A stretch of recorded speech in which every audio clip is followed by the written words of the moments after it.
In this video, I'll be showing you when to peek so you don't engage enemies at your disadvantage.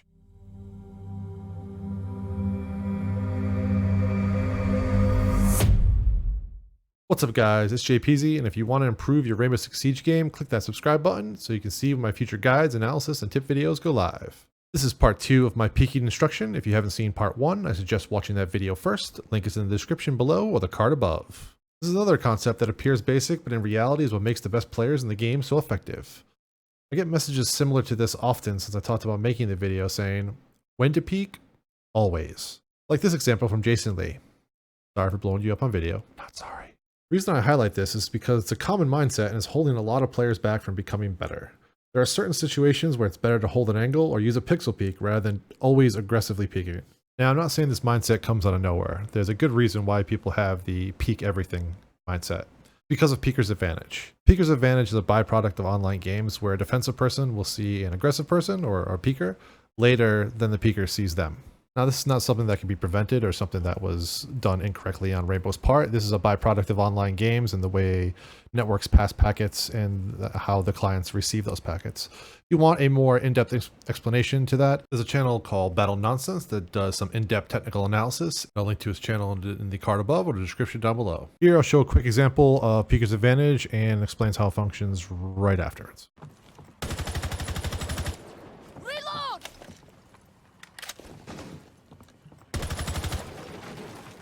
So at this point, I've opened the window, and anyone who's on the other side of it is aware that someone's going to peek that window.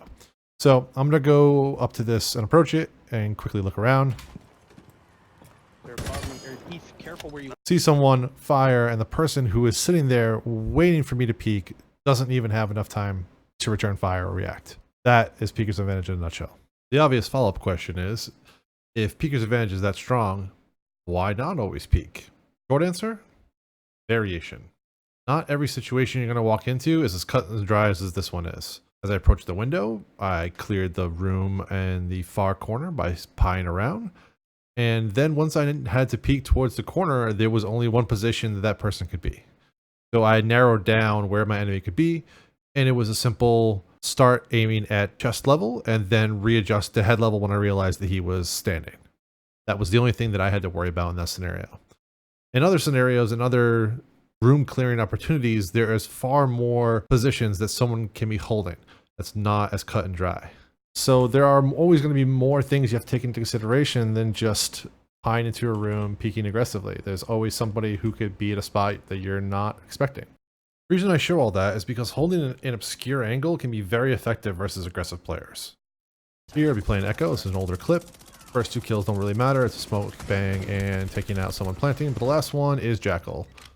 Jackal's out in the hallway. He's unaware of exactly where I am. So here I am using the bomb as cover and also using the smoke that comes off it to obscure my hitbox a little bit. And you'll see as he turns to peek the corner, he's not aware of where I am. And I easily take him out without him being able to return fire. 25 seconds, we got this. That's kind of the strength of holding an obscure angle. Another way to counteract the benefits of Peeker's Advantage is using something called the pixel peek. So here you see I have a very thin sliver looking from a doorway. So I have a wall here, I have a wall there, and I'm using this little sliver between the two in order to make a very safe area for me to hold. So they have to put a bullet through this pixel in order to kill me. Most likely they're not even going to see you at all holding this type of angle. So if someone was to cross trying to aggressively peek, then once you see them pass through your little slot here, then you aggressively peek them.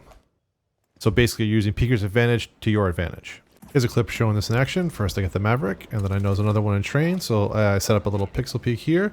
When I see them cross, I see the Ash cross, and then I quickly peek out and take out the Ash. Now what I've gone over so far are tactics and strategies to help you deal with Peeker's Advantage, helping you be more confident when taking your engagement. But when to peek will always be a situational decision that you have to make. There's no end solution that works for every situation. You need to figure out what works and what doesn't to optimize your play. However, there are specific situations where being overly aggressive can increase your chances of failure. For example, like peeking into a crossfire. In this clip, I'm holding a position behind the bomb, establishing a crossfire between myself and the rest of my teammates. They are safely holding angles in the bathroom and the hallway, creating a 50-50 to where the enemy is going to look. This will cause their reaction time and therefore their ability to fire on us to be considerably slower. Once I take out the Sophia, my position is made known to the Habana. My strategy changes from aggressively peeking to staying safe, where my teammates can easily take her out. One look, close echo. 15 seconds left. Switch. Cool. Time expires in 10 seconds. Nice, Op 4 JP. eliminated. Mission successful. Way to stay safe there, JP, and let everybody else kind of peek Yep. and soften up. And Yep. I just kind of 'cause use the bomb to my if you would advantage. have been the one to peek throughout any of that whole thing, they could have pushed in. I left in an explanation by ETH to show how when you play with someone long enough and you understand each other's playstyles, strategies can form on the fly. He instantly recognized what I was going to be doing and made sure to quickly peek out at opportune times to weaken and draw the attention of enemies. Between him and the Cade that was in the bathroom that was doing damage with the shotgun, it was not a fight that they were going to be able to win. And the strategy that we were holding basically had a 100% win chance. They would have had to divert from their initial course and either flank around or attack from multiple angles in order to even have a chance of succeeding at that push. Your strategy when peeking should be to have the worst possible outcome be that your teammate trades you out and the round stays even.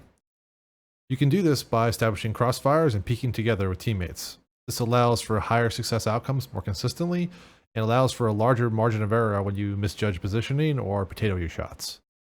Now, I'm not saying to play expecting you're going to fail. Playing aggressively and playing with confidence is key to winning any gunfight. But understand that things can go wrong and things can go haywire, and having a backup plan can be a positive thing in a majority of our gunfight scenarios. Also, Rainbow is a team game. Playing off of your teammates and playing with them will benefit you greatly in majority of the gunfights that you engage in. So take that into consideration for every time you think about peeking. If you have any comments, questions, or ideas for future content that you'd like to see me cover, leave it down below or message me on one of my social medias. And as always, my name is JPZ. Take it easy.